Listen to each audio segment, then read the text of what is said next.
Hello ইব্রিয়ান, আসসালামু আলাইকুম। কেমন আছো সবাই? আশা করি সবাই খুব ভালো আছো। আমি অনেকটা ভালো আছি। ওয়েলকাম জানাচ্ছি ঘরকন্যা ডেইলি ব্লগে। আশা করি আমার ফুল ভিডিওটা দেখবে আর পাশে থাকবে, সাপোর্ট করবে।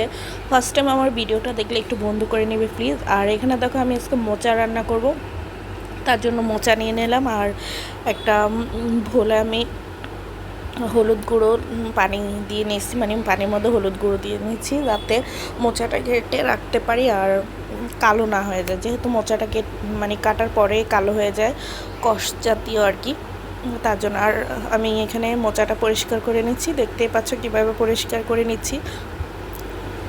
এটা কম বেশ সবাই জানে। আর আমার এটা না ফার্স্ট টাইম আজকে রান্না করা, মানে আমার আগে রান্না করার আইডিয়া ছিল না, তো ফার্স্ট টাইমই করছি। আর রেসিপিটা আমার শাশুড়ি মায়ের, কারণ আমি যেহেতু পারি না তার জন্য আসলে নিজে করিনি, তবে ফার্স্ট টাইম ট্রাই করলাম। যাই হোক, সবার খুব পছন্দ হয়েছে, এটাই আমার কাছে সবচেয়ে শান্তি, মানে ভালো লাগার বিষয়। কারণ আমরা মেয়েরা রান্নাবাড়া মানে করিয়েই প্রিয় মানুষগুলোর জন্য, তারা যদি খেয়ে স্যাটিসফাই হয় তাহলে আমরা সবচাইতে বেশি খুশি থাকি। মানে আমাদের ভালো লাগে আর সবচাইতে বেশি পরিপূর্ণ হয় সবার পছন্দ হলে, মানে যে কোনো কিছুই, রান্না বলো, ঘরে কাজ বলো, বা যে কোনো কিছু বলো, সবার ভালো লাগলেই ওটা আমাদের ভালো লাগে। তো কথা বলতে বলতে দেখো আমি এখানে অলরেডি অনেক কেটে নিচ্ছি মোচাগুলো, আর কেটে কুচো কুচো করে আর কি পানিতে রেখে দিচ্ছি। আর মানে আমার কাছে খুব ভালো লাগছে, ফার্স্ট টাইম যেহেতু করা, তারপরেও নতুন এক্সপিরিয়েন্স, আমার কাছে খুব ভালো লাগছে, বলার মতো না।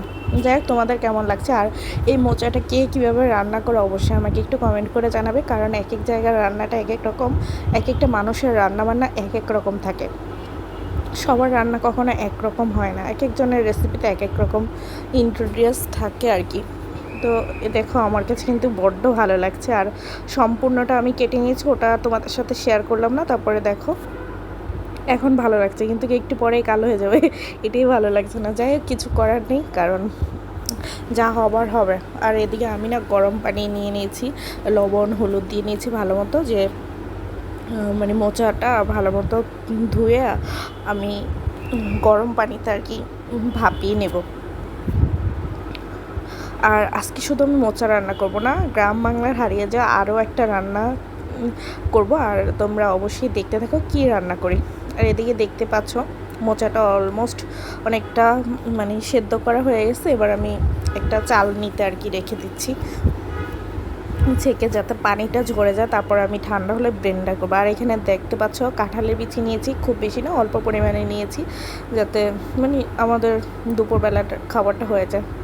আর যেহেতু আমি ফার্স্ট করছি দুইটা রেসিপি, মানে খুব ভালো লাগছে, অন্যরকম। আর নতুন নতুন কিছু ট্রাই করে না আমাদের মেয়েদের জন্য মানে বড্ড পছন্দের, জানো তো। আর আমার ছোটোবেলা থেকে রান্নাটা খুব পছন্দের, আর সেটা যদি নিত্য নতুন রেসিপি হয় সেটা আরও বেশি ভালো লাগে, মানে নতুন নতুন কিছু শেখা, অভিজ্ঞতা সবচেয়ে বেশি ভালো লাগে।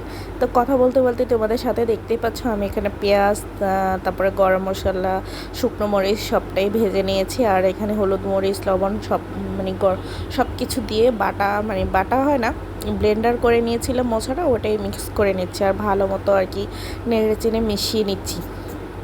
আর অনবরত নাড়াচাড়ার মধ্যে রাখতে হবে। এর ফাঁকে আমি কাঁচা মরিচ দিয়ে দিলাম, আর ভালো মতো শুকনো করে নিচ্ছে। আর এটা যতটা মানে টানানো হবে অতই মজা হবে,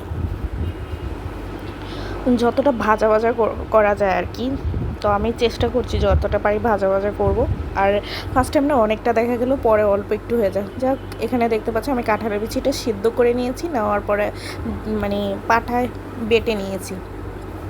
আমার কাছে মনে হলো যে ব্লেন্ডারে যদি করি একটু দানা দানা থেকে গেলে ভালো লাগবে না, তার জন্য আমি পাটায় ভালো মতো মিক্স করে নিয়েছি। ওটা অফ ক্যামেরাতে তোমাদের সাথে শেয়ার করলাম না। আর দেখতে পাচ্ছ আমি এখানে হলুদ মরিচ মানে কাঁচামরিচ সব কিছু দিয়ে আমি ডালটা বসিয়ে দিয়েছিলাম হাত মাখা করে, মানে হাতে মেখে আর কি সবটা করে। আর এ পাশে আমি মানে ডালটা যেহেতু অনেকটা হয়ে আসছে, তার জন্য আমি অনেকটা বলক তোলার পরে পেঁয়াজ, তারপরে জিরা, গোটা জিরে দিয়ে রসুন কুচি দিয়ে ভালো মতো ডালটাকে পোড়নে দেব। আর এক একজনের পোড়ন দেওয়ার ধরনটা কিন্তু এক এক রকম থাকে, তবে আমাদের বাসাতে এভাবে আমাদের পোড়ন দেওয়া হয়। আর এদিকে দেখতে পাচ্ছ অলমোস্ট রান্নাবান্না শেষ, আর আমার লাস্ট ফিনিশিংটা খুব ভালো হয়নি, কিন্তু চেষ্টা করেছি সবার সাথে শেয়ার করে। আর প্লিজ যদি ভিডিওটা ভালো লাগে অবশ্যই একটু বন্ধ করে নিও, শেয়ার করে দিও, আর কেমন লাগলো ভিডিওটা একটু কমেন্টে জানিয়ে দাও। অবশ্যই চেষ্টা করব নতুন নতুন কিছু তোমাদের সাথে শেয়ার করার জন্য। আমার ডেইলি ব্লগটা যেহেতু রান্নাবান্না, আশা করি সবার সাথে শেয়ার করে ভালো লাগে। আর ভালো থেকো সবাই।